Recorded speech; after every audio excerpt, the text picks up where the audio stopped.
നഹുഷ്താൻ എന്ന പേരിൽ ഒരു ഓട്ട് സർപ്പം ഉണ്ടായിരുന്നു. നമുക്കറിയാം, മരുഭൂമിയിൽ ദൈവത്തിനെതിരെ പിറുപിറുത്ത് ദൈവം ആഗ്നേയ സർപ്പങ്ങളെ പാളയത്തിനകത്തേക്ക് അയക്കുമ്പോൾ അതിൽ നിന്ന് രക്ഷപ്പെടാൻ ദൈവം തന്നെ നിർദ്ദേശിച്ച മാർഗമായിരുന്നു മോശയോട് ഒരു പിച്ചള സർപ്പത്തെ ഉയർത്തി അതിനെ നോക്കുന്നവർ രക്ഷ പ്രാപിക്കും എന്നത്. നമുക്ക് പുതിയ നിയമ കാലഘട്ടത്തിൽ ജീവിക്കുമ്പോൾ അറിയാം, ഈ പിച്ചള സർപ്പം കാൽവരിയിൽ ഉയർത്തപ്പെടാൻ പോകുന്ന ക്രിസ്തുവിൻ്റെ കുരിശിൻ്റെ നിഴലും പ്രതീകവും ആയിരുന്നു.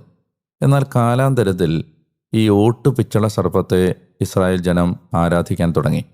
യൂദാജനത്തിൻ്റെ ആരാധനാ വസ്തുവായി ഈ ഓട്ട് സർപ്പം മാറി. അതിൻ്റെ പേരായിരുന്നു നഹുഷ്താൻ.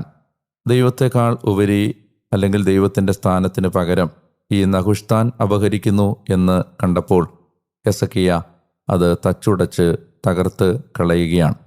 ദൈവം രക്ഷിക്കാൻ ഉപയോഗിച്ച സർപ്പത്തെ ആരാധനാ വസ്തുവാക്കി ദൈവത്തിന് പകരമാക്കി മാറ്റുന്ന ജനത്തിന്